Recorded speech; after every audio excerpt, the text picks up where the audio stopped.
If the angel of death comes right now, takes your ruh, okay? You're still standing. Imagine you're able to stay erect. The body is there. Sure. Right now, before the angel of death came, can you see me? Yes. Can you hear me? Yes. Can you speak? Yes. Yes.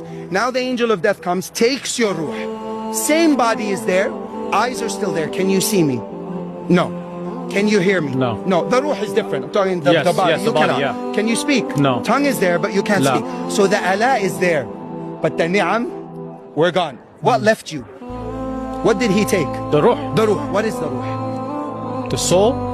Allah describes it in the Quran. وَيَسْأَلُونَكَ عَنِ الرُّوحِ. They're asking you about the ruh. Yeah. قل, tell them, O Muhammad, قُلِ الرُّوحُ مِنْ أَمْرِ رَبِّي وَمَا أُوتِيتُم مِنَ الْعِلْمِ إِلَّا قَلِيلًا. Tell them it is the command of Allah. Allahu Akbar. So when the command of Allah left you, you can no longer see and hear, right? Yeah. So when the command is there, in reality, this is what we mean when we say, you only see bi-amrillah, with the command of Allah. Allah. You only hear by the command of Allah. Allah. You only speak by the command of Allah. Allah. You only move by the command of Allah. See the blessings of Allah, ya akhi. Allahu Akbar. How could you not worship this ilah? Allah.